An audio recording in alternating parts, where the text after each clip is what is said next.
सिंधुदुर्ग जिल्ह्यामध्ये गेल्या काही दिवसात पावसानं दडी मारली असली तरी आंबोलीच्या धबधब्यावर मात्र पर्यटकांची मोठी गर्दी पाहायला मिळते। आज रविवार असल्यानं पर्यटक मोठ्या संख्येनं आंबोलीत दाखल झालेले आहेत। आंबोलीमध्ये सध्या आल्हाददायक असं वातावरण असून धबधब्यावर पर्यटक मनसोक्त आनंद लुटताना पाहायला मिळतात। आंबोली इथून आढावा घेतलाय आमचे प्रतिनिधी उमेश बुचडे यांनी।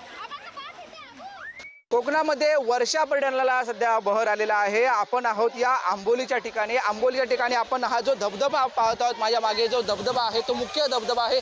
तो मान्सूनच्या पावसाने प्रवाहित झाला होता। थोडासा पाऊस मंदावला आहे तरी देखील हा सध्या प्रवाहित आहे आणि याच ठिकाणी जे पर्यटक आहेत ते दाखल झालेले आहेत। मग ते गोवा असेल, कर्नाटक असेल, त्यात सिंधुदुर्ग असेल, या अन्य ठिकाणावरून संपूर्ण पर्यटक हे दाखल झालेले आहेत आणि पर्यटक हे आनंद घेतात।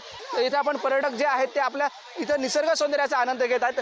असं काय सांगाल, कुठून आलात, कसं वाटतंय? दरवर्षीप्रमाणे यंदाही आपण इकडे आलो होतो रविवार पकडून, पण काही कारणास्तव जरासा पाऊस कमी आहे, पाणी पण जरासं कमी आहे, पण मजा काही कमी होत नाही इकडची।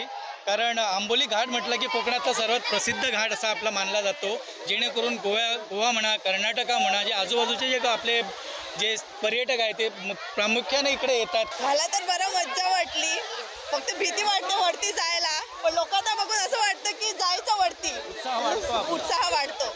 मी पण गोव्यावरूनच आली आहे आपली फॅमिली सोबत, मज्जा वाटली एकदम। की पर्यटकांना पाऊस कमी असला तरी येथे बघण्यासाठी निसर्ग सौंदर्य आपल्या डोळ्यामध्ये सामावून घेण्यासाठी इथे पर्यटक आहे इथे दाखल होतात आणि त्याच अनुषंगाने हा जो पर्यटनाचा दृष्टिकोनातून हा जो मुख्य धबधबा आहे तो प्रवाहित झाला आणि त्यामुळेच येथे पर्यटक आता मोठ्या प्रमाणात येताना आपल्याला दिसत आहेत। उमेश बुचडे, पुढारी न्यूज, सिंधुदुर्ग।